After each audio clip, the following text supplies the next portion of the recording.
இந்த பத்மாசனத்தை நம்ம என்ன சொல்லுவோம் அப்படின்னு கேட்டீங்கன்னா அதுக்கு இன்னொரு பேர் உண்டு, கமலாசனம் அப்படின்னு சொல்லுவாங்க.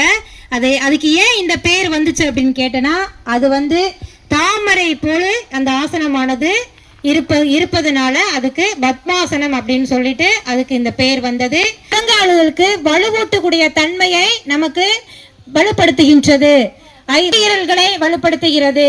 நிமிர்ந்து உட்கார்ந்து நம்ம இந்த ஆசனத்தை செஞ்சோம் அப்படின்னா நம்மளுடைய முதுகு தண்டுவடமானது வலுப்பெறுகிறது. இதுதான் இந்த ஆசனத்தினுடைய பயன்களாகும். இந்த ஆசனம் தியானம் ஆசனங்கள்ல ஒன்றாக இருக்கிறது. இது மிகவும் மன அமைதியை இறுதியாக நமக்கு அளித்து கொடுக்கும். இன்னைக்கு இரண்டாவதா பார்க்கக்கூடிய ஆசனம் சலபாசனம். சலபாசனத்துக்கு இன்னொரு பேர் என்ன அப்படின்னா குப்பரப்படுத்த நிலை ஆசனம் அப்படின்னு சொல்லுவோம். சரியா? சலபாசனம், சலபா என்ற சமஸ்கிருத சொல்லுக்கு வெட்டுக்கிளி என்பது பொருளாகும். இந்த ஆசனத்தை செய்யும் பொழுது ஒரு வெட்டுக்கிளி தனது வாளை உயர்த்தி கொண்டு இருப்பது போல தோற்றமளிப்பதால் இந்த ஆசனத்திற்கு சலபாசனம் என்னும் பெயர் வந்தது. சலபாசனமானது இடுப்புக்கு கீழே உள்ள கால் பகுதிகளுக்கு வலிமையூட்டும் தன்மை உண்டு. இந்த சலபாசனத்தை செய்யக்கூடிய செய்முறை என்னன்னு பார்த்துக்கலாம். முதலில் குப்புற படுக்க வேண்டும். இரண்டாவதாக தாடையை விரிப்பில் ஊன்றவும்.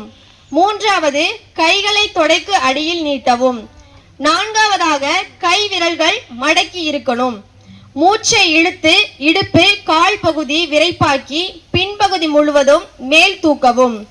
இறுதியாக சிறிது நேரம் மெதுவாக நிறுத்தி மூச்சை விடவும். இந்த ஆசனம் செய்வதன் பயன்கள் என்னென்ன அப்படின்னு பார்த்தோம்னா, இடுப்பு தசைகளை வலுவடைய செய்யும், கல்லீரலை நன்றாக இயங்க செய்யும், மலக்குடலை சுத்தம் செய்யும், சிறுநீரக கோளாறுகள் நீங்கும், முதுகு தண்டுவடத்தின் தசைநார்களை நன்றாக இயங்க செய்கிறது. இவை அனைத்தும் சலபாசனத்தின் பயன்கள் மற்றும் செய்முறைகளை விளக்குகிறது. மூன்றாவதாக காணப்போவது தாடாசனம். இதுக்கு மற்றொரு பெயர் மலை ஆசனம். தாடா என்றால் சமஸ்கிருதத்தில் மலை என்று பொருள். ஆசனம் என்றால் இருக்கை. ஒவ்வொருவரும் நிமிர்ந்து நிற்க வலியுறுத்தி வழிகாட்டுகிற ஆசனம். இதன் செய்முறை: கால்கள் இரண்டையும் சேர்த்து வைத்து முழங்கால்களை விரைப்பாக்கி நிமிர்ந்து நிற்க வேண்டும். வயிற்றை உட்புறமாக அமர்த்தி கழுத்தை நேராக்கி நெஞ்சை நிமிர்த்தி நிற்க வேண்டும். அடுத்ததாக கைகளை பக்கவாட்டில் தொடைகளை தொட்டி இருப்பது போல் வைக்கவும். இதனுடைய பயன்கள்: உடல் களைப்பையும் மற்றும் சோர்வையும் நீக்கி அதற்கு மாற்றான தோற்றம் தர உதவுகிறது. முதுகு தண்டுவடத்தினை நேராக வைக்க உதவுகிறது. கால் நரம்புகளை வலுப்படுத்துகிறது. நன்றி.